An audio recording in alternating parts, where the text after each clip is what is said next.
Our world seems to be spinning out of control. We live supersized, fast-paced lives while we spend more than we earn. USA Today has published that obesity has been classified as a worldwide health disaster. The rate of obesity in North America is a staggering 65%. Is it possible to take control of our lives and reset our future?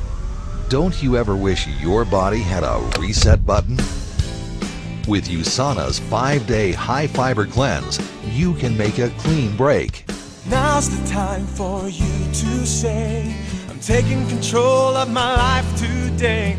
Now you got the vision, you got the plan, and you got the knowledge that you can. So what you'll get is what you said.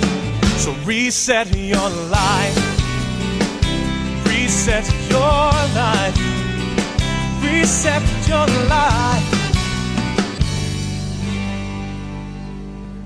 I want to congratulate you on your decision to reset your health. We designed the Reset program to help you kick your carbohydrate cravings, reset your metabolism, and start down the path toward a new and healthier you.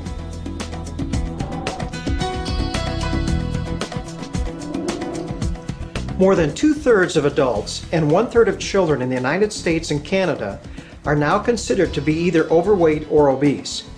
1/3 of the adult population is presently on a diet, and another third is trying to maintain their weight. In the U.S. alone, we are now spending more than $30 billion each and every year on diets. Unfortunately, many of these diets simply do not work. Medical studies show us that nearly everyone who loses weight on a diet will gain all that weight back and more in just a couple of years. No wonder people are so discouraged. Still, the question remains, why don't diets work? The first answer is simple: because diets are a short-term solution for a long-term problem. Another reason diets don't work is because they are not balanced. First, we thought the problem was too much fat in our diet. Then we felt the problem was too many carbohydrates in our diet. However, in order to maintain optimal health, you need to be consuming a balance of good carbohydrates, good fats, and good proteins. But the most critical reason that diets do not work is because they fail to address a possible underlying cause of many obesity cases today, which is insulin insensitivity. When you are not as sensitive to your own insulin, your body not only begins storing additional fat, but it also literally holds on to that fat like a sponge holds on to water. In 1981, Dr. David Jenkins introduced a new concept for how quickly our bodies are able to absorb long chains of sugar, which make up carbohydrates.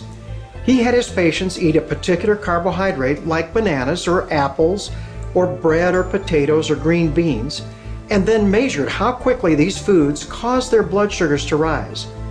He then compared this rise in blood sugar to a controlled carbohydrate, which in most cases was glucose.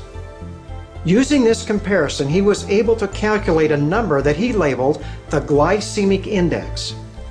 Dr. Jenkins shocked many by finding that certain complex carbohydrates found in our breads, flour, rice, cereals, and potatoes actually spiked people's blood sugar faster than if we were spooning table sugar onto their tongue. High glycemic foods literally spike your blood sugar and stimulate the release of insulin, which is your storage hormone. The body needs to control blood sugar in a very narrow range, and insulin drives the sugar into the cell to either be utilized or stored as glycogen or fat. Insulin also blocks the release of fat. So what exactly happens when you spike your blood sugar? When blood sugar rapidly rises, it causes a tremendous release of free radicals, which in turn leads to significant inflammation of the arteries, especially the fine arteries of the muscle called capillaries. This is known as glycemic stress. When you stimulate the release of insulin, your blood sugar drops about as fast as it went up. In fact, in the majority of individuals, the blood sugar will actually drop too low. With low blood sugar, you not only could note shakiness, weakness, and maybe some confusion, but it's also possible to have a seizure or go into a coma. You see, the body must maintain its blood sugar in a very narrow range because low blood sugar causes the release of stress hormones like adrenaline or cortisol. And even though the blood sugar will eventually return to a normal range, you are often left with an uncontrollable hunger. You just have to eat something, and you usually crave another high glycemic meal. In fact, studies have shown that people who eat a high glycemic meal actually eat 80% more calories during the rest of the day when compared to those that eat a low glycemic meal. Much of what we have been calling emotional eating or cravings are really just this vicious cycle. It is important to realize that your muscle actually becomes less sensitive to your insulin even before your fat cells do.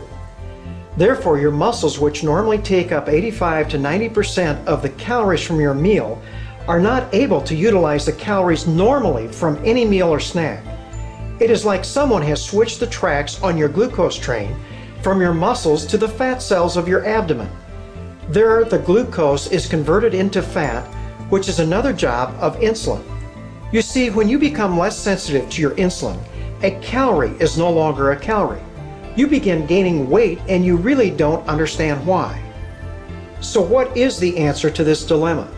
In my practice, I have found that a simple and convenient regimen of low glycemic, balanced foods can reset the body at the cellular level to store less fat.